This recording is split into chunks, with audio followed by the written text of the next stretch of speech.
Okay, Steve Gravina, FrontRunner physio. You know this man is giving us all the goss on all things medical. Long time in the AFL system as a physio, and he joins us now as our expert in that realm. How are you, Stevie? Good, thanks, Scully. How are you? I'm good, mate. I'm good. There's a bit going on, particularly here in the West, so I thought we'd get you in for a bit of an update across the board, see how things are being handled at AFL level. Start with the co-captain of West Coast, Oscar Allen. It's looking like he's not too far away. So he's, without either of us being inside the footy club, been dealing with knee stress of some description. What would he have been up to? And if he's 1 or 2 weeks away, what would his program be looking at right now? Yeah, it's a tricky one for Oscar, and the team will be trying to manage his loads, especially trying to manufacture a pre-season, which you pretty much have to start from scratch. Once you've missed a couple of months of footy, you lose a lot of your base conditioning. So he would have got through the initial acute phase, settled it all down, and then restarted his running.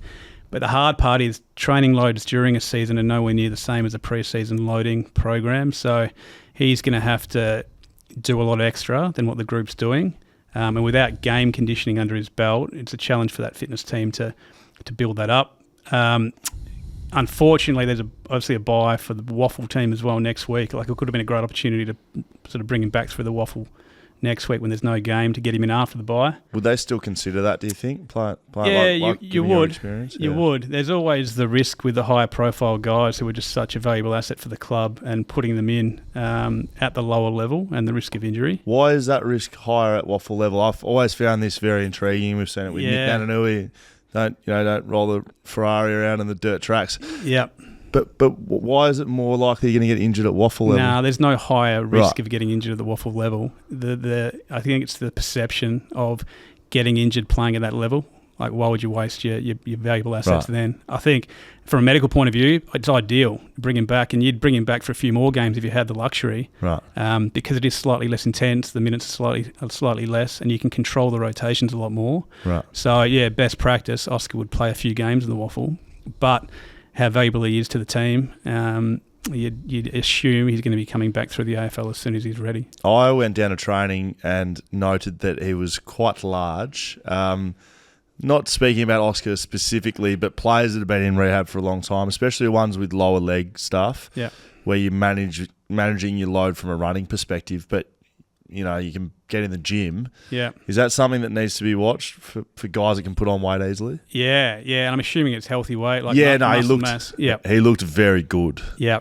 But big. Yeah, well, absolutely. Every kilo of weight that you put on, even if it is muscle, that's extra force going through the body when you're running. So higher impact loads mean that your injury risk profile can be slightly higher, and you need a bit of time to get used to that. But you'd assume the early phase when he's building up that muscle size comes from when he's not running as much. So his body weight might level out a little bit when his running loads get a bit higher as well. Okay, let's stay on the West Coast Eagles. Jake Waterman was leading the Coleman medal 2 weeks ago. He's had a week off due to a shoulder injury. My intel tells me that he did pop it out at training, so subluxation or dislocation, whatever you want to call it. What's the risk of him coming and playing? We're recording this on the Thursday, to be honest here, so we don't know if he's definitely in or not, but I do think they're going to try and play him. How risky is that? What's going to happen? What can happen? I mean, if he's had a dislocation episode or even a subluxation, which is a partial dislocation, there's trauma to the joint, which means that joint is susceptible to re-dislocating or becoming unstable again within a few weeks of the injury. So it's always a bit of a roll of the dice situation. But again, you go through a series of testing along the course of the week. He's got to be pain-free, he's got to be confident, and it's got to feel fairly stable from a testing point of view from the doctor, as well as for him to be able to throw himself at the footy. Yeah. And if he gets through all of his tests, usually the first time a dislocation occurs, you do have a bit of a conservative approach. If it happens again, I'm sure they're going to be looking at the opportunity to get surgically fixed. So I was going to ask that. Yeah. So, I've done this, tried to play through it, and was lucky enough to do it, and then it was surgery at the end of the year. What would surgery next week look like? Is that season done? Season done. How long's the recovery off? Anywhere between three and 4 months. Right. So if he had to have surgery, that'd be over for him this year. Could you make it worse by playing? Is there?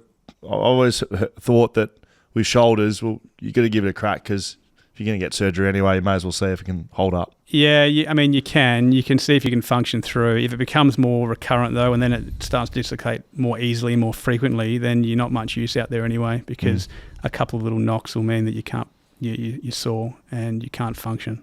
Yeah. So if it happens more and more frequently, then it's just going to become a liability for him.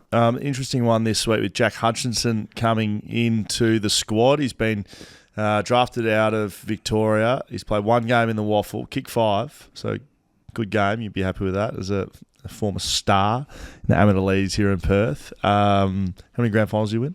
We only won 2, mate. Okay, that's one more than me. He comes over straight into the AFL side effectively.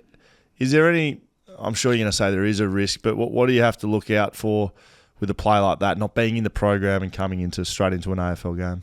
Yeah, well, I mean, it's a huge step up in terms of intensity, speed of the game, the time on ground. It's a long game time in the AFL. So he's obviously not had that exposure for the first half of the year and probably hasn't done an AFL pre-season, I'm assuming, back to his VFL club. So he may be a little bit underdone compared to the AFL group. So, yeah, the club are going to just have to really nurse him through the first few games, and I'd imagine he'll be on quite a high rotation.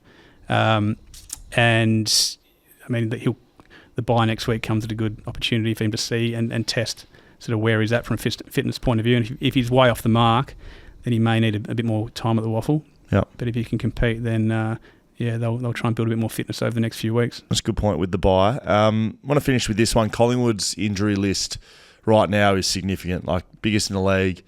They're still sort of finding a way to compete in games though. From a medical department in a footy club, you've seen both. You've seen times when Rehab's had 2 blokes in it, and you've seen time when there's 30 blokes in it. Yeah. How much more difficult is it to manage with a big injury list and then actually performing like an AFL game day? Yeah, hugely difficult. It's common after success at the end of the year, hey, with like a reduced pre-season to be able to prepare the guys for. Is that what does it?